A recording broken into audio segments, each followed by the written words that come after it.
I just want to say hello to all the filmmakers in the room. I hope that this, yeah, okay, there we go. And I want to say welcome to Nathan Despochon. It's his first time in the United States of America. Give him a big round of applause.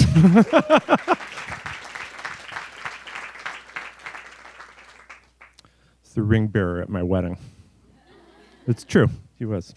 I mean, you know, what can I say by way of introduction of Alan Alda, except to say that he's someone whose work is for someone who grew up when I did, particularly, he's someone who seems so close to us. He's almost like a friend. But then to see his work as actor over the years develop to this level of refinement where it's at now is just remarkable.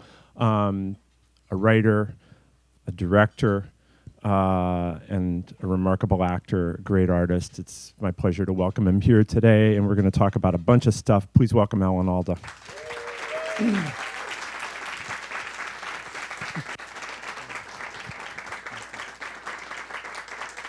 Thank you. That's so nice of you. Thank you. Wow. We're going to pass the microphone back and forth, and apparently we have to reveal the transmitter so that there it is. I never went through this before. What is the transmitter supposed to do? Yeah, it's whatever. It's people, yeah. We're here because of this remarkable film that's our centerpiece, Marriage Story. And again, I want to also say thank you to Netflix.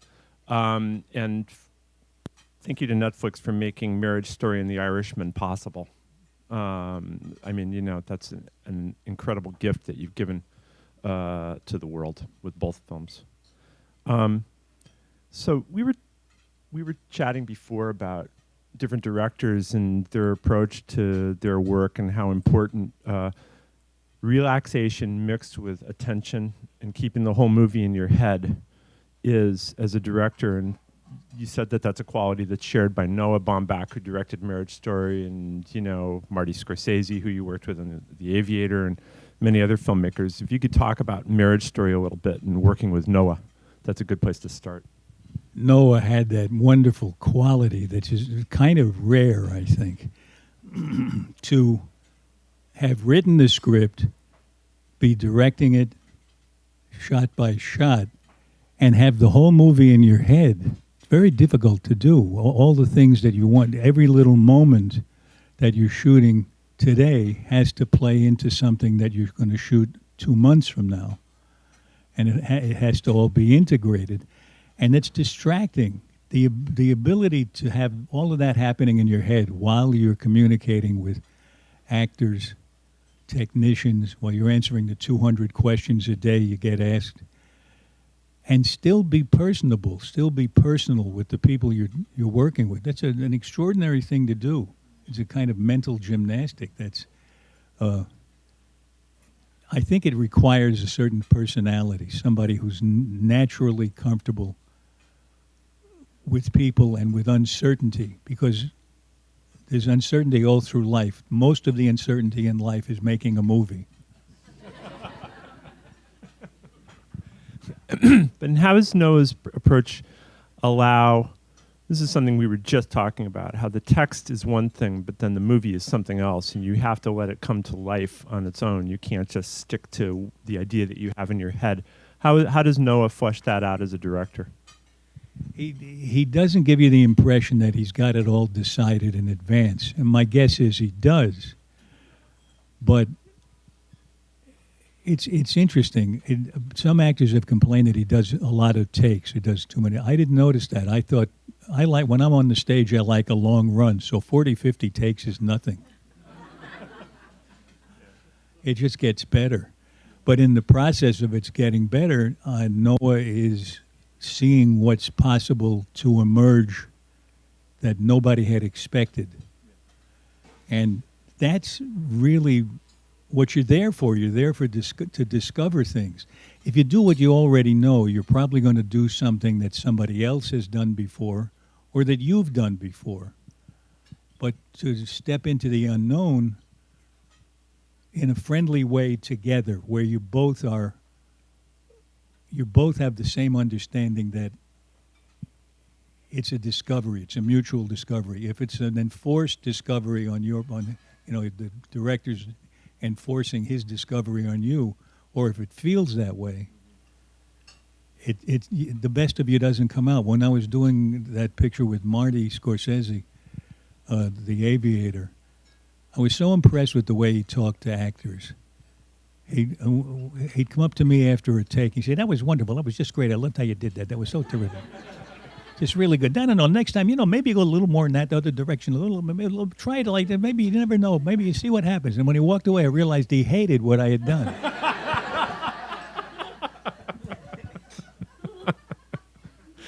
Now,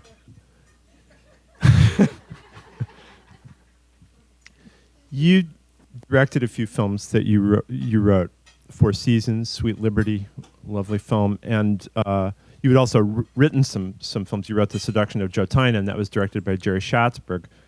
But you had said you thought trying to direct, act, and direct something that you'd written yourself all at the same time was a bit much. Can you reflect? It was. I don't think I ever did my best work in either of those categories when I tried to do them all together.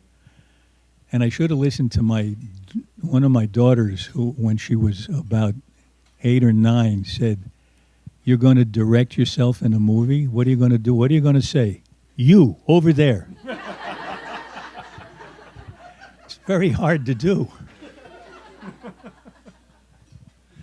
And it also put you in a position where you had to bargain with studio executives and try to come to terms. I told you. I said there's one movie where I'd written the script and somebody else was directing it, and I said to the studio people, "Look, I'm happy to take your notes," which was a lie. But I said, when you give me the notes, I just want to have one request, that before you give me all these notes, because 18 people would be making notes, I said, would you please cross out the notes that contradict one another? Because how am I supposed to take them seriously if I'm told, do this, don't do this? And one head of a studio said to me after going back and forth about notes, he said, "Don't you want to collaborate with me?" And I said, "No."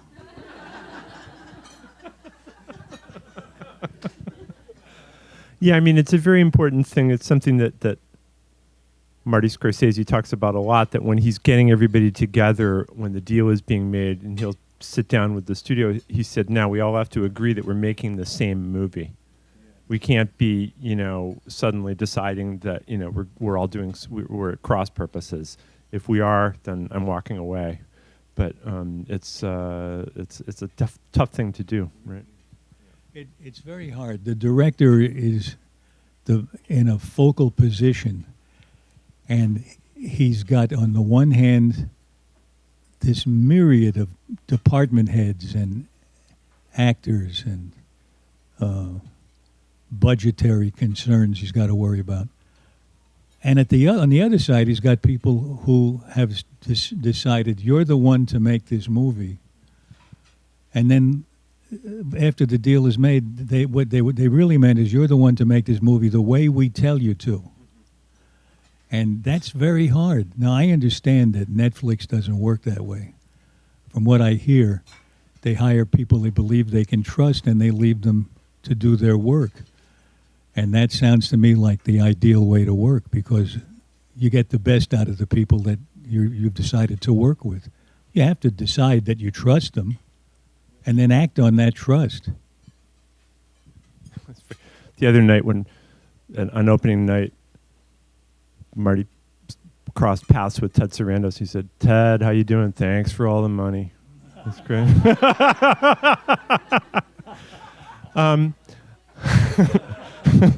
Thanks for everything. Obviously, it meant the world to him to get exactly what he needed, and to be left alone, and to make the movie that he did.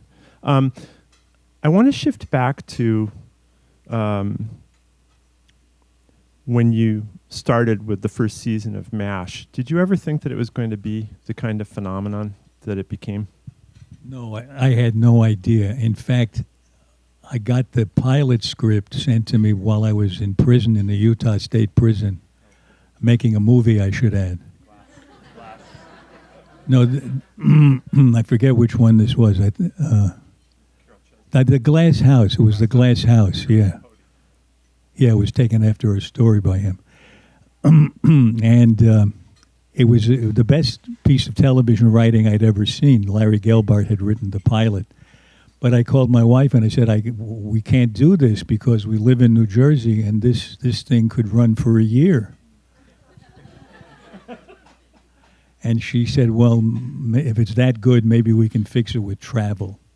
So I traveled back and forth a lot to be at home with my family. But the first year, it didn't do very well. For the first season, while the first run of the shows were on, people were watching the shows that they were used to watching. And we were at the bottom of the list. I used to say we're in the top 78.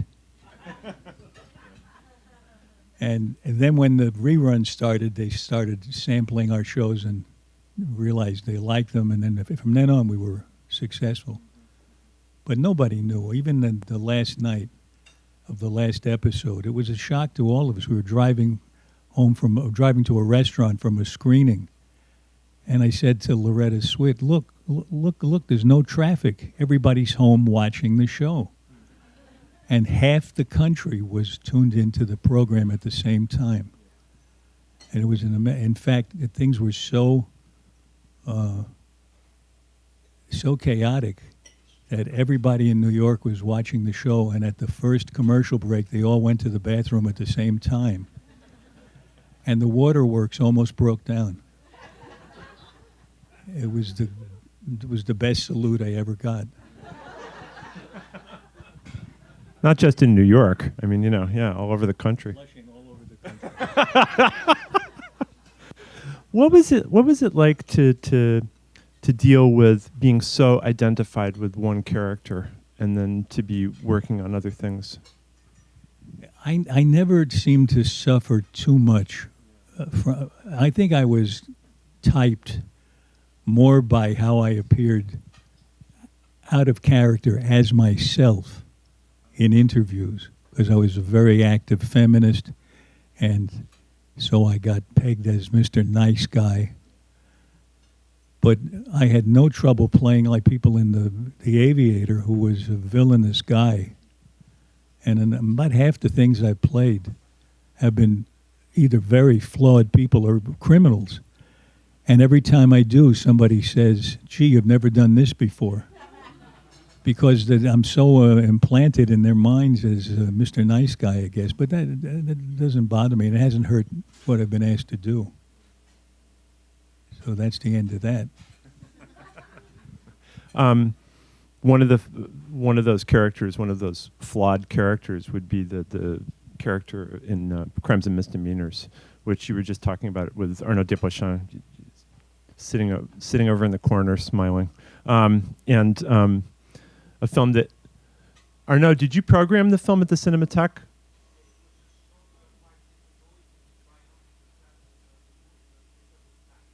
Yeah, great. Yeah, in as part of your retrospective, yeah, because Arnaud paired his films with films that he admires, and that's one of them. And that's another experience where you said you were able to invent with the director on set. What was interesting about Woody in that movie, that was the first time I worked with him. He really valued improvisation. He would ask us to improvise, and I love improvising, so I was very happy to do that. And it really an awful lot of what I said in the movie was improvised. But Woody had this thing. I guess people develop a directing style based on what makes them able to come up with the best thing based on their own personality. For instance, Woody doesn't like to talk to people. So and that's in real life too.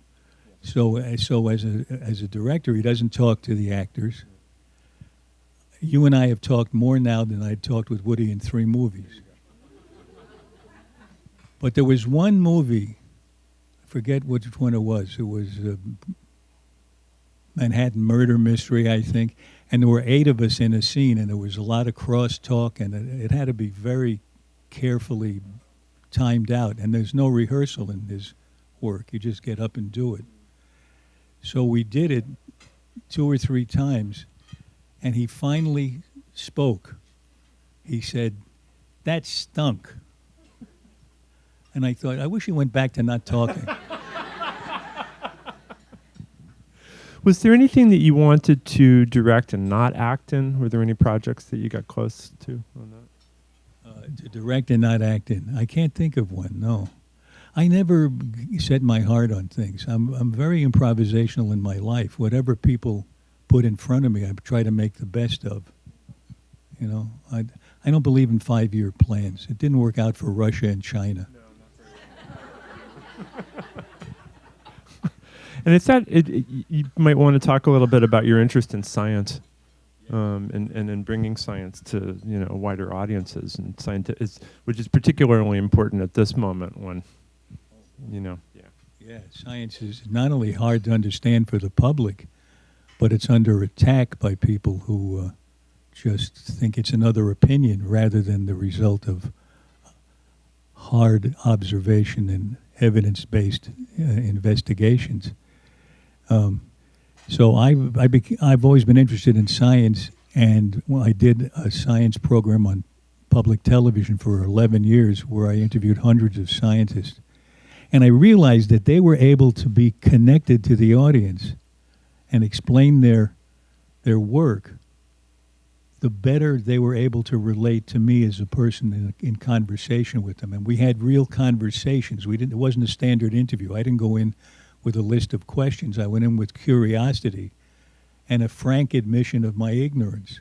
So my ignorance was very helpful because it was combined with curiosity. Ignorance without curiosity is not so good. So when that was over, I thought, wouldn't it be nice to be able to train scientists to be good communicators while we're training them to be scientists? And we started this Center for Communicating Science at Stony Brook University. And since then, this is our 10th anniversary, and we've trained 15,000 scientists and physicians, not only around the country, but in 8 other countries. And we're growing and expanding. And it turns out that what we've discovered about improvising is that it helps, it's the basis of good communication, not because it helps you say things on the fly, but because it helps you connect with the person you're talking to. And even if you're writing, you can think of the person who's at the other end of the writing and how they're processing what you're writing. And that gives you a better chance of getting into their head, to being engaged by them, to be engaging to them, for them to find what you say more worth listening to. It's very easy to turn somebody off if it sounds like a commercial. But if it's speaking to the person's cares and what matters to them, then you have a better chance of having them really hear what you have to say. The person talking has to listen better than the person listening. I could go on for a long time about this. I get very excited about this. And as a matter of fact, I use these ideas and explore these ideas on a podcast that I do called Clear. You know Clear and Vivid? That's nice. It's called Clear and Vivid. And we talk with people in such a wide range. I'm going to be talking with Tom Hanks and Julie Andrews, Nobel Prize winner Eric Kandel. Robert Sapolsky is on this week. Dr. Ruth. Relating to people and communicating with them in every area of our lives. I talked with a wonderful conversation with a chief hostage negotiator for the FBI, and he said that the techniques he uses to get a hostage released are very useful techniques in a marriage. Which gets us back to Marriage Story. where you play the nice lawyer, right? Yeah, for people who haven't seen it. And I guess that the difference between, there's nothing worse than bad failed improvisation, and what's the key to good improvisation, I realize as I'm listening to you, is listening, actually, on both counts, right? Yeah, for instance, one of the basic rules is you have to make your partner look good.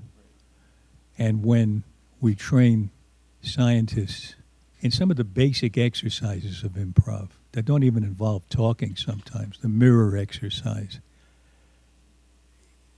the notion that somebody who's being your mirror as you move, and they move at the exact moment you do, they can't do it unless you are thinking about them. How can they be my mirror? And it's a very basic experience that carries over all the way to when you're trying to write a talk or deliver a talk. How much is the person you're communicating with your communication partner, not your target?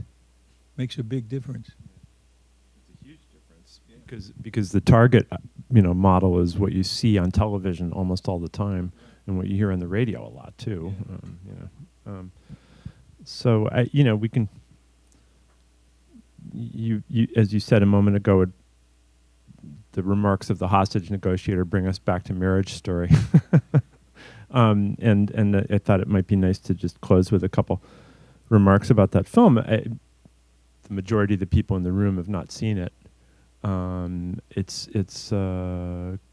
quite a remarkable piece of work, and I just thought I'd let you give some last reflections on it as a closing. I love this movie, and I think you will too, those of you who haven't seen it yet. I haven't met anybody who's seen it who's even lukewarm about it. Everybody has a very strong emotional response to it. I see many movies where I know I'm supposed to have an emotional response, but I was really engaged by these people. These Scarlett Johansson and Adam Driver are extraordinary in this, and so is Laura Dern and Ray Liotta, and so am I.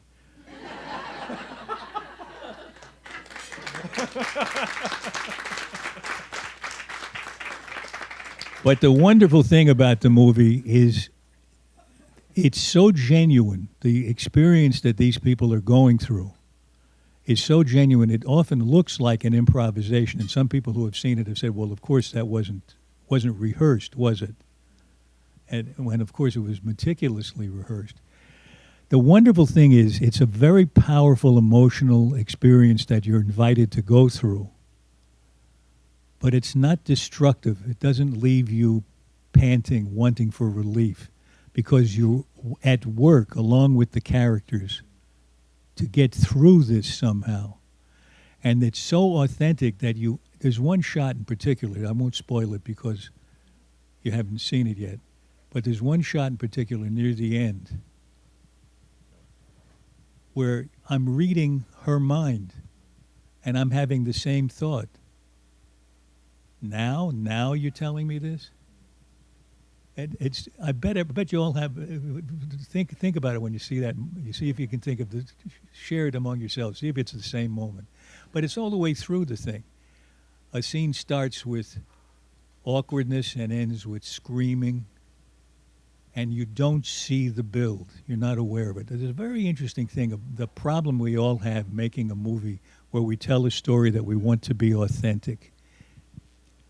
It needs to have the texture of uncertainty of real life, so we believe it's really happening.